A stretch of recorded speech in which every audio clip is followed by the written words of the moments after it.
It's coming up to 20 to 8 on BBC Radio Stoke. We stay with music for the moment. From the audience booing and heckling at the first ever performance of Stravinsky's Rite of Spring, through Elvis's hip wiggling, John Lennon's revelation that the Beatles were bigger than Jesus, and the Sex Pistols swearing on telly.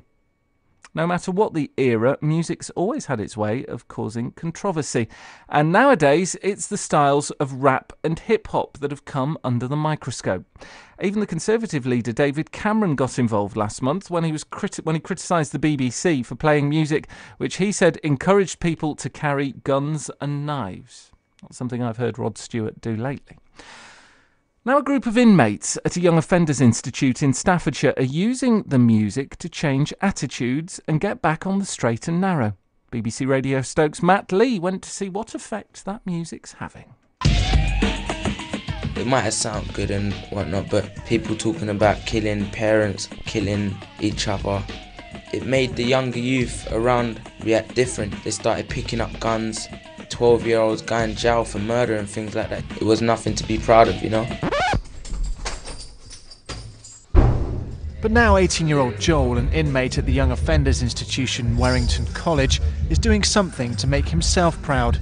He used to run with a gang in London, but says he's using music to help his rehabilitation. I've been in jail for 2 years now. It's really a tough road for me, you know. And that mum was there. And I'm saying I didn't want to see her hurt, but you know what? In a way, I'm glad I'm in jail, you know, because I'll be out there now, guns and things like that, you know what I'm saying? I write lyrics nearly every day. It relates to what I've been through, you know, on the streets and that. I was proud to write lyrics.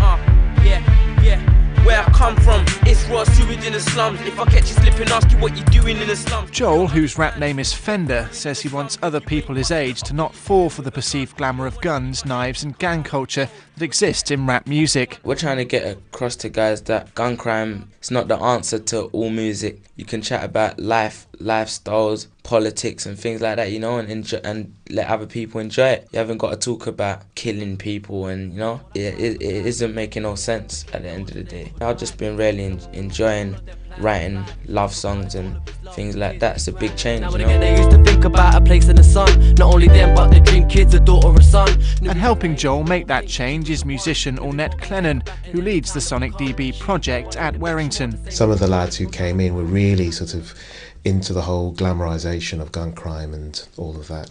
And through the course, through the programme, they've sort of changed their views and have begun to see things in a different way. Through the creative writing, through getting them to write the lyrics and interviewing them and saying, well, why did you write this? And what is going on in your head behind these lyrics? And getting them to reflect and look at what they were writing actually changed the content of the lyrics, and they became more self-conscious in a good way, and more conscious of wider issues. The Sonic DB project teaches young offenders music composition and performance, as well as production and management.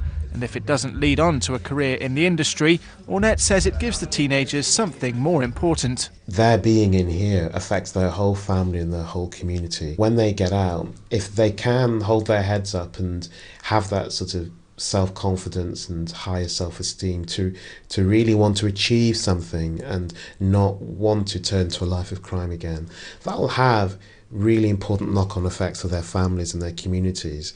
They can actually potentially be the role models for their communities when they leave, just by aspiring to better things. There was a time when I met this girl all of the time. She treated me like a gentleman, so I ordered. Giving me a new life, really, you know what I'm saying? Obviously I had it on the outside, but I wasn't making use out of it. I don't want it to carry on the way things are going, you know? A lot of black lads have been coming to jail for murder and things like that, you know? I want to get that message out there to everyone, you know what I'm saying? If my music can achieve that, I make my mum the proudest woman ever, you know what I'm saying? It's your love that's holding me on, girl. That was Joel, an inmate at Werrington College, the Young Offenders Institution, ending that report by Matt Lee. If you want to hear more of the music created by the inmates at Werrington, make sure you're listening to BBC Radio Stoke on Thursday night from 7 to Subculture, the best in local music. This week featuring some of the tunes from Werrington, Matt and Dave playing one of their tracks